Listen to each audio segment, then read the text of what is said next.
going. Breaking news, breaking news, breaking news. P. Diddy denied bail so all of y'all could give you a round of applause that wanted to keep another man behind bars. You got what you wish. Round of applause to you. Round of applause to you. All right, relax, y'all, relax. But it's a sad day when we sit here and wish the downfall on a man that just beat the biggest charge in the United States, because that's what the RICO is considered as. The RICO is equivalent to an M charge. It's equivalent to an unaliving charge. RICO is the biggest charge you could get, and that's what it is, and that's all it is. So I just want you to understand that, right? Right now,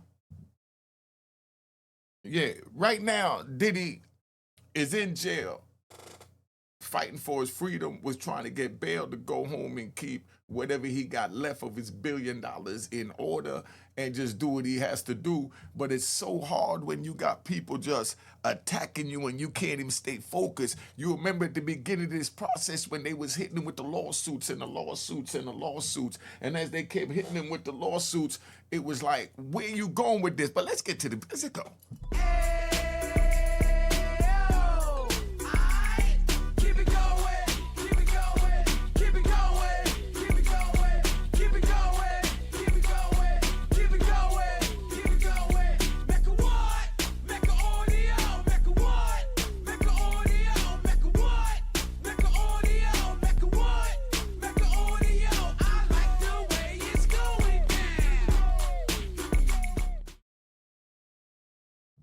You know what it is. Unique Mecca Audio, we're here. We're going to talk about what it was like at the Diddy trial right after the verdict was read. Let's hear what the newscasters and the professionals got to say. A man that spent 26 years in prison, he don't know what he's talking about.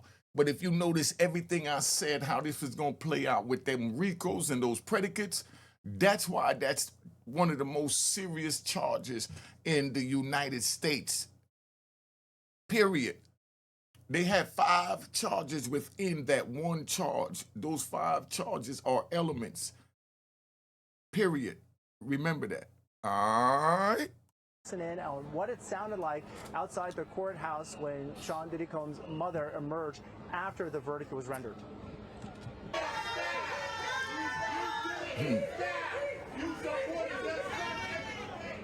We saw her blowing kisses to people and other people cheering them on. Now, not only has she been coming to court, as Lisa had just said, but his family, his sons have been coming. A short time separate from that, we saw out of the back entrance of this federal courthouse, the federal, the jurors. Hey, you know what? Tell me what it is that's going on right now, guys. Who's yelling at me?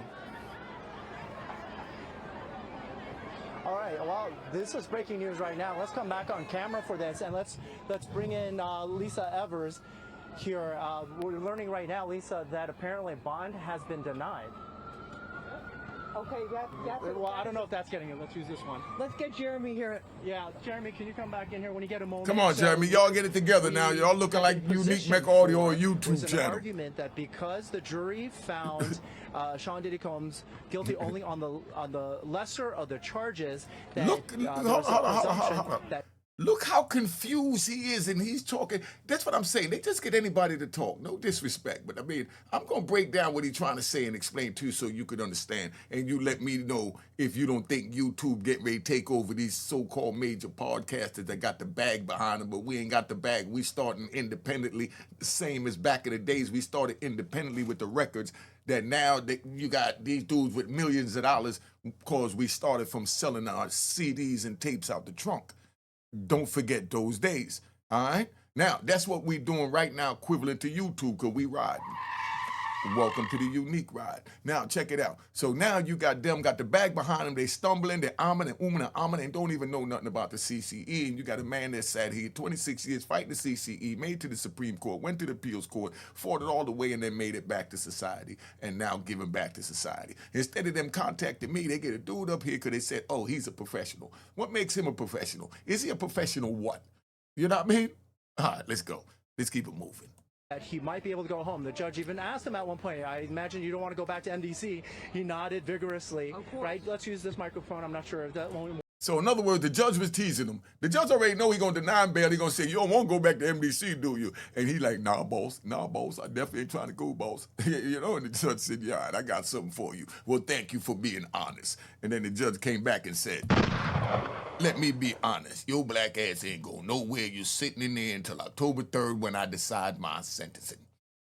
Yeah, and you already thanked me at the end of the trial that I did a wonderful job, so any appeal you try and file against me, I will use that against you, that you were satisfied at the time of the trial, before the verdict. Once the verdict was read and it wasn't read in your favor, now you take animosity towards the judge and bring it up into our appeals court saying that the judge did something wrong when you yourself thanked them. Who the told him to thank the judge for doing a wonderful job? No disrespect. Yeah, I'm just talking from a street perspective, right? Screw it. That's one of the ups. They all go play golf together. They do everything they got to do together, and they chill. That's why the Honorable Donald Trump is there now to point out these things that they kept under the rug and kept secret to make it look like it was a special boys club while they throwing us away a mile a minute. But there's a little light, there's hope. Now, Donald Trump released me, Lou Sims, Prince, Akbar. That's just East Coast. We still got Booby from the Booby Boys getting ready to come. Come on. We still, praying for free Preem, everything. Donald Trump released Larry Hoover. Who would have thought a president would ever release Larry Hoover? Just think about that.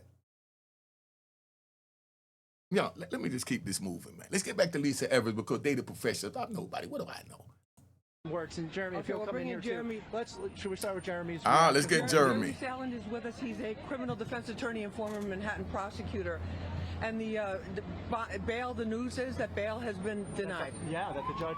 So there is the law, the statute says in substance that bail would be denied, meaning that he goes and stays in. There's not an exception. For example, there could be an exception where the prosecution says we consent, and there's other pieces to it as well. There could be a danger to somebody or not, but the bail being kept as it is not necessarily atypical because of the law, though one would believe the fact that he was not convicted of the top charge, and it's been a reduction, and people do walk free and come back and RR. Well, keeping the bail as it is means there's no bail. Right. So he's remanded. All right, so let's stop, right? Let's stop, because I like to ride. And I definitely like my gunshots. And I can't stand my rat bastards. Flip-flop wearing in public trolls. But anyway, we want them out of here. Now, let's get back to where we at, right? Check it out. They sitting here saying all that. They entertained, let's just do the math. I'm just doing the street math. This is from my perspective. I don't know anything, right? I'm just old dumb trigger off the streets of Harlem. Now, they denied a bail that he offered for $48 million to put up a mansion, right, on Star Island. He put that up. They denied it because they said the charges were so vicious, so horrendous. There was minors, there was free calls, there was all types of stuff. You know what I mean? There was everything under the sun, right? So now they denied the bail for that because he had all those charges against him. But then he beat those charges and just get the lesser of the lesser of the lesser. Those charges only carry 10 years maximum apiece. Now, being a first-time offender or a two-time offender, even a three-time offender, when a judge sentences you to two of the same charges under the same statute, they run them what they call concurrently. That means they run them together. That means when you do one sentence, the other sentence is piggybacking off it, and then they have what they call bow-legged. Pause, right? Now, they got bow-legged, right? When they run it bow-legged, that's called, in legal terms, consecutive. That means you have to serve 10 years, and then when you're done with that 10 years, then you serve the other 10 years. And we riding, right? Let's take a ride. We're going to take a nice ride with Larry Hoover right now. Same thing going down with Larry Hoover right now as we speak. Larry Hoover was serving life in the feds, and then he was serving 200 years, 199 years, you rat bastard. Put in the comments, or you loyal supporters that know how to move. Now, right, check it out. So Larry just gets freed from his federal life sentence, and now he's supposed to go back and begin doing the 199-year sentence, or they'll say, no, you know what? We'll give you credit for the time you spent in the feds, but you still got another 150 years to go. And you're what, 70-something years old? You see how this is playing out? But now, let me explain to you, right? 'Cause a lot of things come to my mind when I hear this, because y'all like the prison stories and they know how the law go and things like that. So I'm going to tell you things that these dudes don't know. They went to school to learn what they learned. I sat there and felt the pain of what I learned. I felt the pain of what I learned. I seen a dude come in, right? He gets his time. He finishes the one sentence. He got 2 sentences running consecutive. So he's in the state. He's serving the time in the state. Then he gets the federal charge. When they pick him up, he's serving 20 years in the state. Right? So while he's serving 20 years in the state, the feds pick him up and they bring him over to the feds with a habeas corpus. That's what they use to move your body in the feds, a habeas corpus. So they move him with a habeas corpus on over, right? Into the feds. He go to feds, he gets sentenced, and then he gets 20 years in the feds. And now he got 20 years in the state. So now the feds could say, I want you to do my time first before you do the state time. Now when they say they want him to do this federal time before the state time, what that's saying is that the time that you did in the state, once you was moved to the feds, follow me now, your time stopped. So if you got 18 months, give you 2 years. You got 2 years on your 20 years over here in the state. And then now they move you over to the feds. That time stops and the fed time begin. Now you do the 20 years in the feds. When you're done with the 20 years in the feds, then they send you back to the state, and now you got to do the 20 years there that they're going to honorably give you those 2 years time served credit because you served those before you went to the feds. You see how crazy this could get? So if any young person, old person want to get out there and tackle with the law, I'm not against the law. We need laws. Let's get that right. That's definitely not what I'm saying. I'm just painting a graphic picture so you could understand. I seen a dude, right? We riding. We're going to get back to Diddy in a minute. We ride. We're going to get back to Diddy in a minute.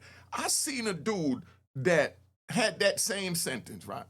He had 20 years in the state, 20 years in the feds. They moved him from the state to the feds. Time stopped, went to the feds, did his 20 years. After 20 years is up, they tell him, yo, pack out. You're going to be going, you're being released tomorrow. So now he's saying he's going to be released tomorrow, but they meant from federal custody. And then the state is there waiting for him.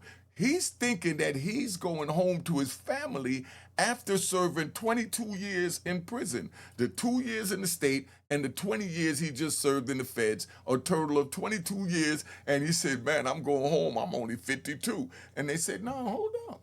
You got to give us another 18. You go home at 80. And he's like, huh, 80?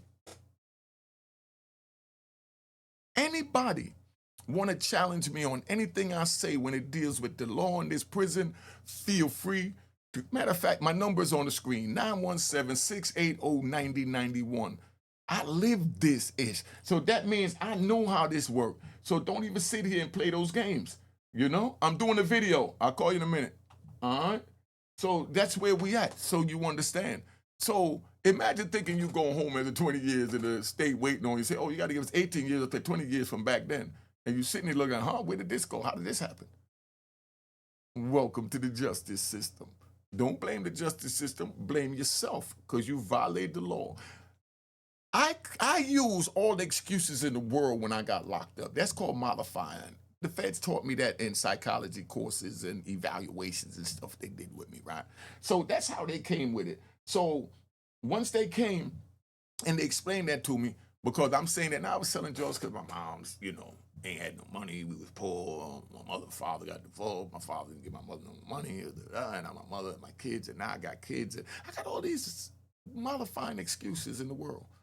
Instead of just claiming responsibility and saying, I screwed up. I made the wrong turn. I got off track. Now let me get my life back on track. I didn't say that till I was sitting in prison with life plus 20 before I said, I screwed up. Let me get my life on track. If I would have did it before I went to prison, I would have never caught a life sentence. Might have caught another couple of years, because I ain't saying I would have quit, but I would have slowed down on the big wheelie crap. You know, just keeping it 100, because we don't do no whaling over here, Unique Mecca Audio. But I'm just saying, you got to want to stop. But it starts a little bit at a time, the way you chip ice, chip down a mountain, little piece at a time. That's how you have to chip away your flaws, your temptations, your habits, your wrongdoing, your evil spirit, your evil thinking, one little chip at a time. And you get rid of it. Let's get back to Lisa Evans, because we ride. He's held without bail. So this doesn't change the potential sentence, obviously, because it's still up to 10 years, but for the immediate gratification purposes of getting out, doing what he needs to do and fighting this from the outside in terms of preparing for that sentencing, now it's been stripped. And let me just add, this morning the prosecution was very adamant about wanting to have this extra time to present their argument to the judge, and seemed obviously they were disappointed with the verdict. It was very visible and very obvious, but they wanted to keep him behind bars, and they said, Your Honor, we need several hours to really get this whole argument together for you, and that's pretty stunning. But again, I think you have to go back to what the law is and what it allows for, and generally speaking, barring some exception, the Bail Reform Act says you're staying, you're not just getting released.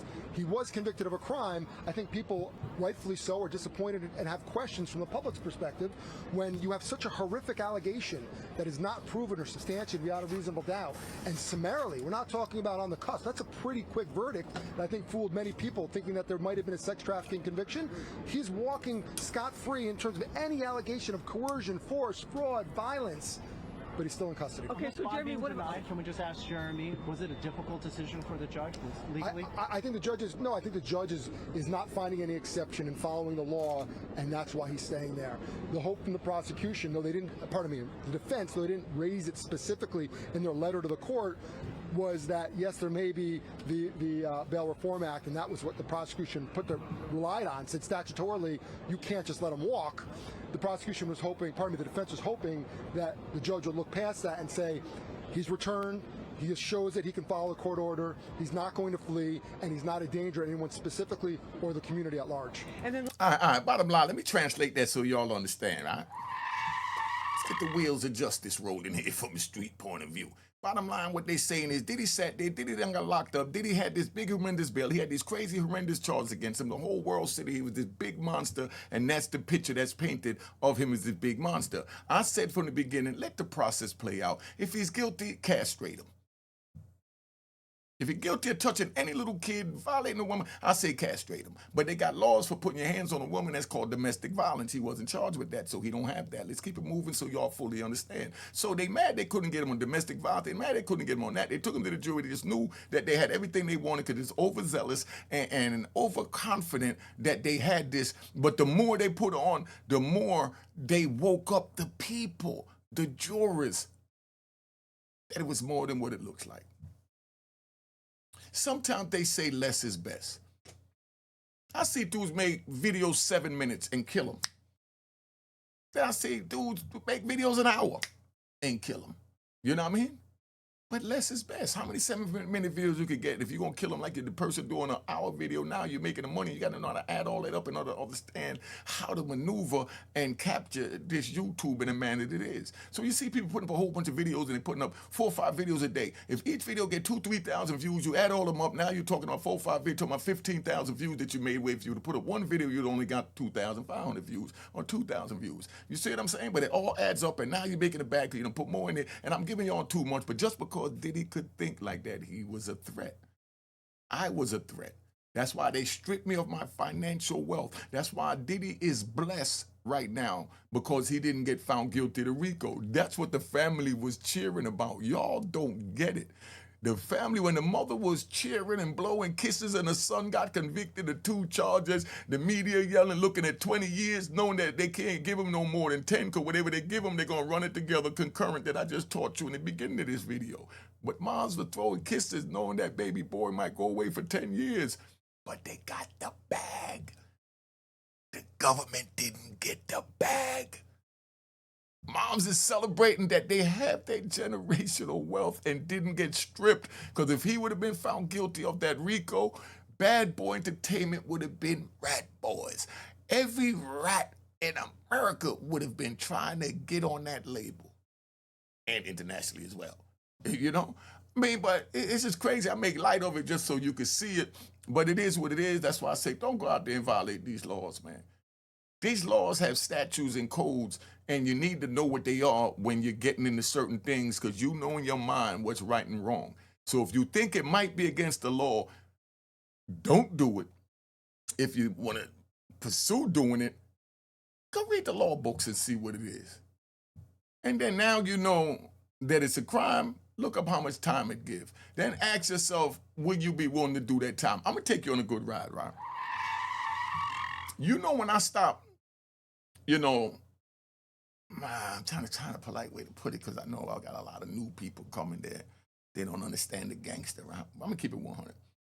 When I stop selling things in the prison that I wasn't supposed to be selling, right? That I knew was illegal. And they locked me up for my 3rd investigation. If they think you hustling, you doing your thing, they could just lock you up and put you in a hole and call it an investigation. And while you sit in the hole, they go through monitoring your phone calls, monitoring your email texts, monitoring the mail that came out, monitoring the money that was put on your books, and they do an investigation. I was on like 3, 4 of those, maybe 5 before I woke up. After the 5th one, I'm sitting in Lum Park, right? And I'm in there with Richard Pena, right? Big shout out to Richard Pena from New Orleans, Louisiana. All right, big shout out to Richard. All right, relax, y'all, relax. Relax, man, relax. Yo, check it out, right? Richard Pena, me and Richard Pena in a hole over in Lum Park, right? And Richard Pena told me something that I wound up using for the rest of my bid while we was in the hole in Lum Park. Those of y'all from New Orleans, Louisiana, and all that, y'all know what I'm talking about. Big shout out to 9 Milli. My man 9 Milli just dropped a new single, Crack. Straight crack. You know what I mean? Matter of fact, I'm going to put it on my channel, but go look up 9 Milli. He out of D.C. This brother beat two bodies. You know what I mean? That means 2 unalive, one against a correction officer. You know what I mean? Because it was self-defense, but I'm not going to get into all that. But look him up so you understand. But he's still struggling. He stood strong. I don't care what nobody say about Diddy from this day forward, because Diddy took his like a man and went to trial. Nobody's talking about that. Everybody talk, oh, he's going to tell he's a square, he's a coward, he's a this, he's a that. Oh, you got all that money, he's not going to give the money. Diddy went all the way. Diddy could have sat there and cooperated with those people and brought in other names, like every name that they said on those freak-offs, even without a freak-off. If Diddy would have said that Leonardo DiCaprio, Justin Bieber, Usher, Cuba Gooding Jr., Kim Kardashian, and all of these other people that they said they possibly had freak-offs of, was at a freak-off, they all would have been on an indictment, and that's how it would have blew up. But Diddy stood there and took his like a man.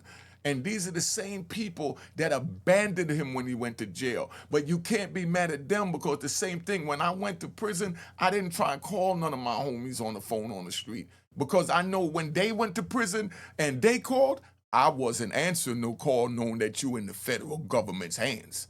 I'm just keeping it 100. So all y'all want to talk about, oh, Jay-Z stood back, Jay-Z didn't say nothing. Where's everybody? It's only Kanye. Yo, my dog, you know who got him? That's the feds. Where do I want to stick my nose in his business right now? When the smoke clear, whatever he need, I got him. But right now, I'm going to do me and eat. And that's what Jay was doing when everybody's sitting, Jay wrong, Jay this, where's all his friends? And my man, Carlucci, big shout, and round of applause to Lucci for being so loyal to Diddy, man. Big shout out to him.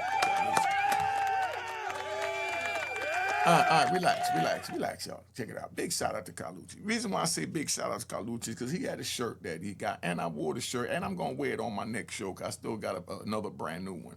He gave me a shirt that said, "Everybody want to come to the party, but nobody want to come to court." Did you hear that? Everybody want to come to the party, but nobody want to come to court. I was doing illegal things, breaking the law. If Jay-Z and Caprio and all of these people that I just named, Gooden and Usher and Bieber and all that, if they wasn't involved in no freak off or none of that, and they was clean from that, they should have been there to support him in that courtroom. Because they law tax-paying citizens and don't have any blemishes. But when I'm out there still slinging drugs and my man calling me because he got locked up, I'm not going to answer the phone when I'm sitting in a house with 40 keys of cocaine. Got 4 pots on the stove and I'm cooking and I got all this going on, money machine over here. Everything says life in prison around me. And my man from prison called me, I'm not answering. But if I'm in Jay-Z with my chiclatas and I'm chilling on the beach in the south of France and my man called me while I'm in prison, I'm going to answer. And tell him, y'all, tell somebody come pick up the bag. Because you know we can't do a wire transfer, but I got $10 million for you to help you with your legal fees. We talking about a man, talking about Jay-Z, I'm just giving an example, that got $1 billion. I was gonna, let me ride. My man Bootsy over at Street Knowledge Podcast, go check him out, right? When he got locked up, his bail was $1 million and I was gonna go bail him out for $1 million, but then I got locked up. So why wouldn't Jay-Z put up $10 million towards Diddy's legal fees? Not saying he did anything wrong for you, rat bastards. The moral of the story is that even if you don't go, you make sure that you send your support in the form of support. You know what I mean? Which is the form of finances. Because you already know it gets heavy. And then you're going to sit there and you rat bastards that just look for anything to say, but Diddy got $1 billion. You don't need 10 million. It ain't about the money. It's about him showing his support. Diddy will wipe his with $10 million. Jay-Z will wipe his with $10 million. But it's just the point to say, I'm here, dog, but you know I got to stay in the cut because I ain't trying to get none of that shrapnel on me. They firing buckshots. You know what I mean? So ain't no one bullet coming out, like 10, 12 little shells coming at you, you got to duck. You see where I'm at? Am I making any sense? Let me finish playing this, man. Let me ask you this, in terms of the appealing this decision, what's the process now that the defense will have to go through in order to appeal the judge's decision of no bail? I would expect that he's not going anywhere anytime soon, appeal or not. I think that they're going to follow the judge.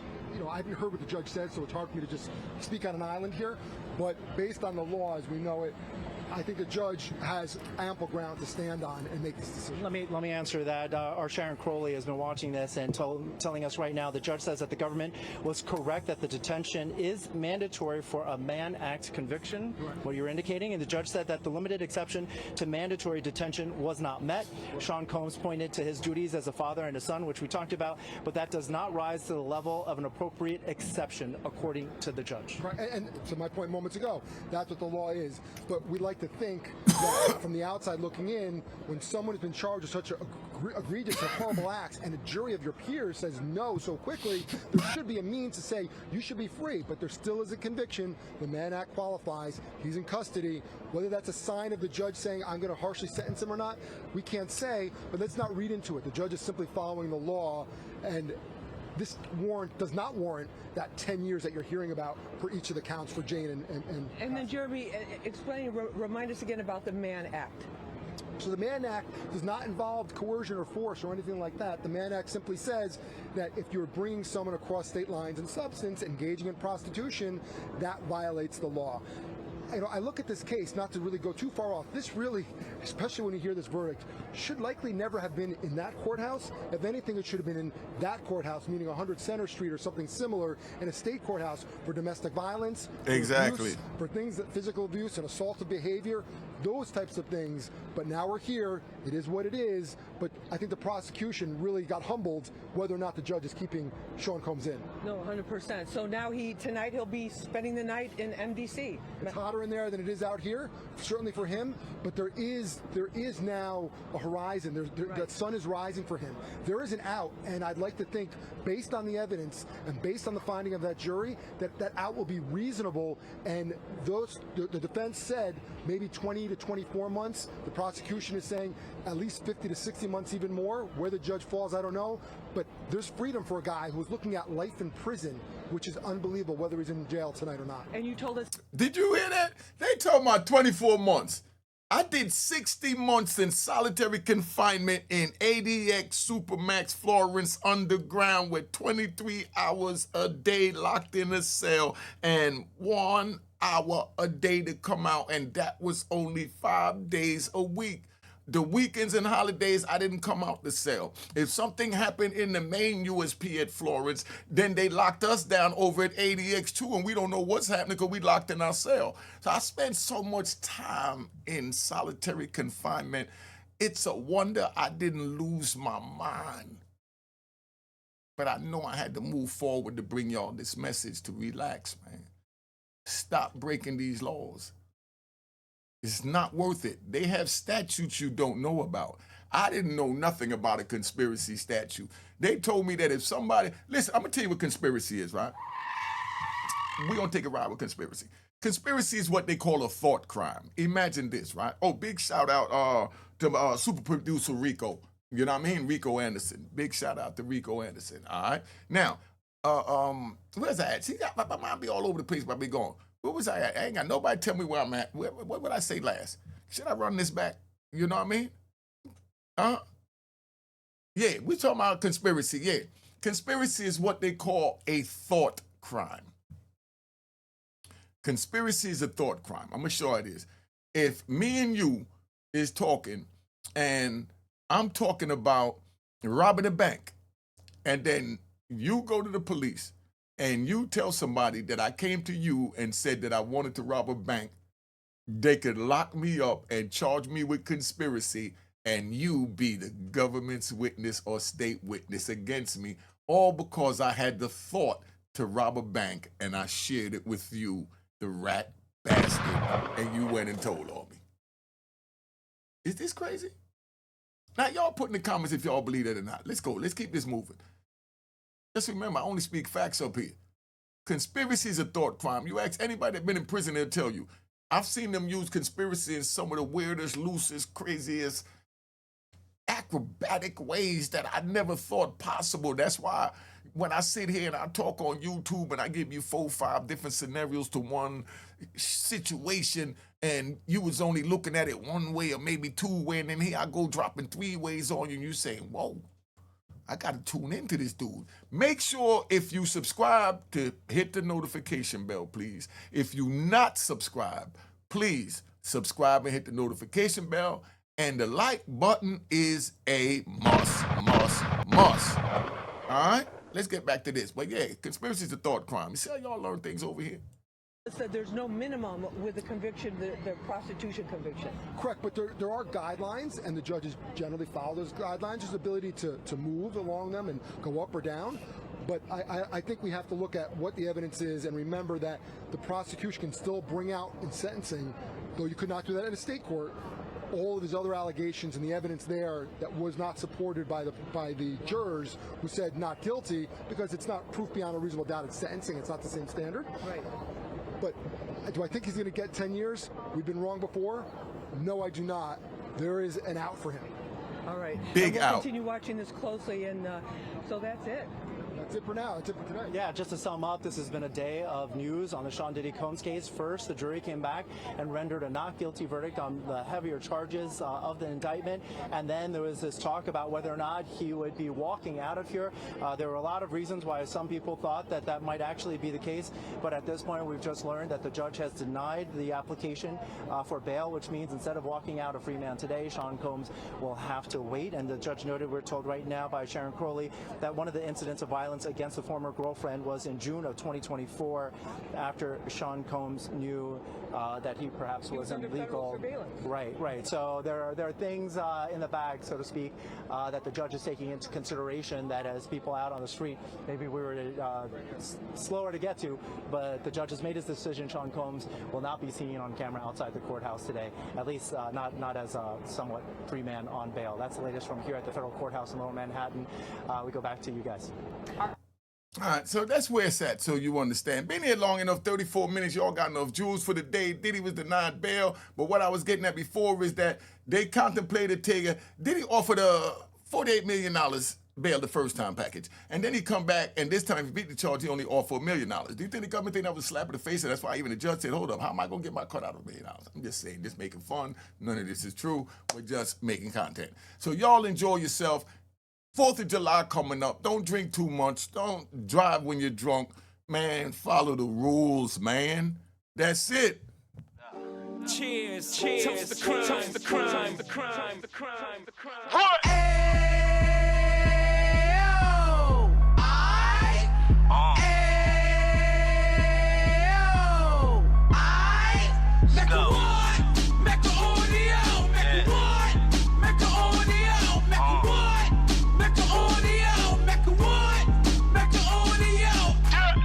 Fresh out the can of 26, yeah. He back on the strip, getting back in the mix. Yeah. What he mentions a gift. You stand up 10 toes down, and I suggest you pay attention to this. Real. Take a little gully posse and put it in Harlem. He cut from the bottom, came up from the bottom. Drop the book, you should go and get it. The Instagram page and the YouTube, you could go and visit. Yeah. Then you could consider yourself LinkedIn. Sit front row and get Jews from a kingpin. How he went through it, so you ain't gotta go do it. To not pay attention would be stupid. Talking about a man that probably put your grandfather on. Probably the reason that him and your grams got along. A man that generated millions on the block, did his time, never squilling to the cops, Mecca audio.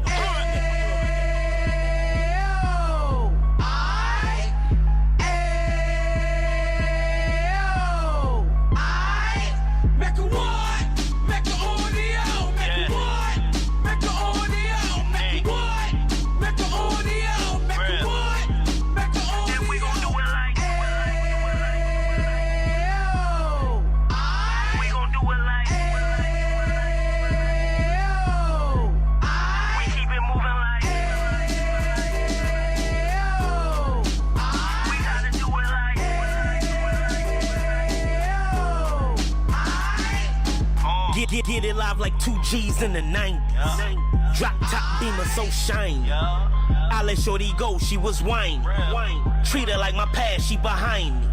Spend a couple bands on the Dapper Dan. You be back again, getting green like a Packers fan. No cap, it's a raw in Uptown. Baby horn Uptown, Dominican bust downs. Now we on the positive, we got a lot to give. Now he trying to stop the kids from being inoperative. So take heed, homie, lend an ear. He started in Uptown, he gon' finish dead.